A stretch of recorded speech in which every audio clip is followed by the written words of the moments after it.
Vivía con mis papás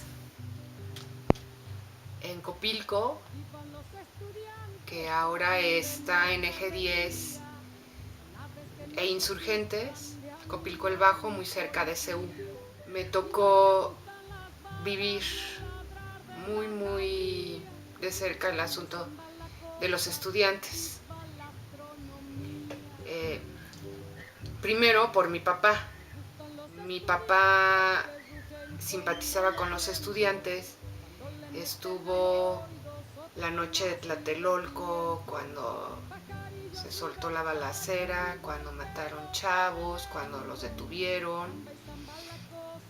Él ya era un adulto y estaba del trabajo, se fue a Tlatelolco a participar en el meeting que había. Recuerdo que no llegó a la hora que acostumbraba, que mi mamá estaba preocupada, pues no existían los celulares, ¿no? Entonces no había manera de saber dónde estaba ni qué pasaba, hasta que muchas horas después él llegó a la casa y fue que nos platicó, porque además llegó pues lleno de sangre, con la nariz fracturada. Nos dijo que había un conflicto entre el gobierno y los estudiantes que supuestamente habían empezado en una prepa, conflicto, pero que eso no era verdad, que los estaban persiguiendo. Pues es que en los 60s los chavos tenían otra manera de pensar, otra ideología, tenían utopía de mejorar el mundo, de ser ellos los que cambiaran las cosas. Yo creo que todo eso se juntaba. Dice que lo detuvieron, lo subieron con varios a unos camiones, de hecho tenía la nariz fracturada de un golpe, y lo dejaron ir porque no era un estudiante tal cual, sino un adulto que iba vestido de traje y que supuestamente entre los que se llevaron lo habían detenido. Pues él estaba muy indignado por eso. Él era un papá joven y andaba también en ese tiempo, fue hippie, yo todavía me acuerdo, cuando era hippie. O sea, se dejó crecer el pelo, se colgaba sus cosas y traía como toda esa filosofía de terminar con todo con amor y todo ese rollo, ¿no? De hecho, en mi casa, que yo recuerdo, no escuchábamos nunca canciones en inglés.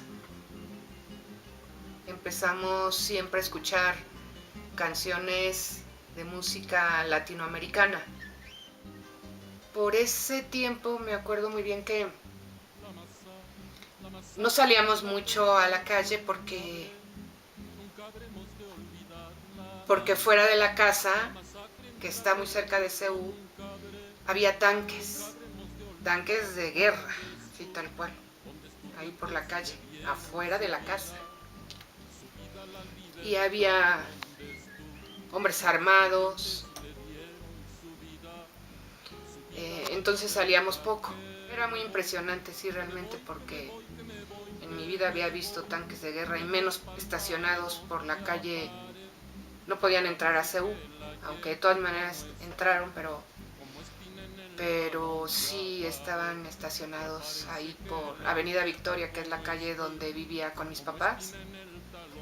Ahí estaban estacionados afuera. También recuerdo mucho que mi papá nos llevó a una marcha que se dio por CU. Y me acuerdo mucho que fue una marcha en la que no se gritó. Íbamos en silencio, ¿no? Y era como un poco por lo que había pasado. De eso sí me acuerdo perfecto, así que íbamos en grupito la familia, rodeada de otras familias y en silencio. Tampoco fue una marcha tan larga, pero sí fue muy impresionante y muy significativa, por insurgentes del sur a norte. Eso también me acuerdo, la dirección en la que íbamos caminando todos. También fue una época que para mí fue eh, muy importante en mi vida, porque yo creo que la marcó. Cuando yo veo la mirada o miro hacia atrás, digo que los chavos de esa época tenían como muchas ganas de cambiar el mundo. No sé qué pasó, que ahora hay un sinsentido, pero bueno, en ese momento, pues sí, andaba mucho el asunto de la justicia y el amor y cambiar el mundo, ¿no? Esa era la utopía de toda la juventud. Y luego vinieron las Olimpiadas. Me acuerdo mucho también de las Olimpiadas, porque se acabó todo el asunto de la violencia hacia los estudiantes, por lo menos en mi colonia. Desaparecieron los tanques y todo eso, y un tiempo después ya estábamos de fiesta porque vivíamos muy cerca del estadio de Seúl. Creo que es un poco la inconsciencia de la edad de ese momento, porque entonces fue como meterse ya en la dinámica de los juegos y era pues la emoción de ver a los atletas, de ir al estadio todos los días, de pasarnos ahí todo el día con nuestros sándwiches y nuestros refrescos, viendo las competencias todo el tiempo. Y no es que lo olvidara, pero sí entramos a otra dinámica. Nos platicó que vivió la balacera, que había chavos que habían sido, que estaban heridos, y dice que recuerda que había una niña que corría y lloraba sola, y él se tiró al piso con ella y la protegió. Nos decía que la